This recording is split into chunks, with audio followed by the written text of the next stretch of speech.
Hello guys. जैसे कि मेरे रिजर्वेशन वाले वीडियो पर कुछ लोगों ने कमेंट किया कि मैं पहले बीते हुए इंसिडेंट्स के मुताबिक रिजर्वेशन को देख रहा हूँ एंड इमोशनल ब्लैकमेल कर रहा हूँ। तो इसलिए मैं आज थोड़ा क्लियर करना चाहता हूँ कि मेरे वीडियो का असली मकसद क्या था। ठीक है, सबसे पहले मैं ये क्लियर कर दूँ कि मैं ना रिजर्वेशन को ब्लाइंडली सपोर्ट कर रहा हूँ और ना ही उसको हटाने के फेवर में हूँ। राइट, मेरा मकसद सिर्फ एक लॉजिकल क्वेश्चंस रेज करना था। अगर हम कहते हैं कि रिजर्वेशन खत्म कर देना चाहिए, तो क्या हम कास्टिज्म्स और कास्ट बेस्ड जो डिस्क्रिमिनेशंस को भी खत्म करने के लिए रेडी हैं? मैंने मैंने हिस्ट्री का रेफरेंस इसलिए दिया क्योंकि हिस्ट्री सिर्फ पास्ट की कहानी नहीं होती। हिस्ट्री का इम्पैक्ट कई बार प्रेजेंट सोसाइटी में भी देखने को मिलता है। जैसे कि इंडिया में रिजर्वेशन किसी एक दिन या किसी एक रीजन से नहीं आया। इसके पीछे social discriminations and educational backgrounds, backward और इक्वल रिप्रेजेंटेशन जैसे कई रीजंस रहे हैं।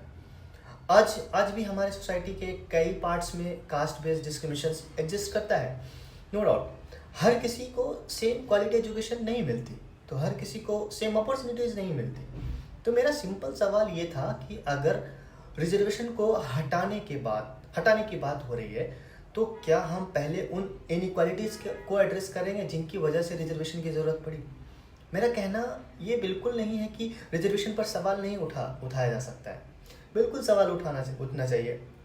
अगर किसी पॉलिसी में इम्प्रूवमेंट की ज़रूरत है तो उस पर डिस्कशन होना चाहिए, लेकिन डिस्कशन सिर्फ रिजर्वेशन के अगेंस्ट या फेवर में नहीं होना चाहिए। हमें ये भी डिस्कस करना चाहिए कि क्या हमारे सोसाइटी में कास्ट डिस्क्रिमिनेशंस ख़त्म हुआ है। क्या हर बच्चे को इक्वल क्वालिटी की एजुकेशंस मिल रही है। क्या हर कम्युनिटी को इक्वल अपॉर्चुनिटीज़ मिल रही है। अगर हम इन प्रॉब्लम्स को सॉल्व कर देते हैं तो फिर रिजर्वेशन के फ्यूचर पर भी लॉजिकली डिस्कशन किया जा सकता है। तो मेरा वीडियो किसी को इमोशनल ब्लैकमेल करने के लिए नहीं था। मेरा मकसद सिर्फ एक कॉन्वर्जेशन स्टार्ट करना था। आप रिजर्वेशंस के फेवर में हो या अगेंस्ट में, आप मेरे ओपिनियन से एग्री करते हो या डिसएग्री, ये आपका राइट्स है। लेकिन मेरी रिक्वेस्ट सिर्फ इतनी है कि इस इशू को इमोशंस से नहीं बल्कि हिस्ट्री, फैक्ट्स और ग्राउंड रियलिटी को समझकर डिस्कस करें। क्योंकि मेरा मकसद किसी को गलत प्रूव करना नहीं है। मेरा मकसद है कि हम एक ऐसे सोसाइटी के बारे में बात करें जहां किसी को किसी की वजह से डिस्क्रिमिनेशन फेस ना करना पड़े और हर इंसान को इक्वल अपॉर्चुनिटी मिले। ठीक है, थैंक यू।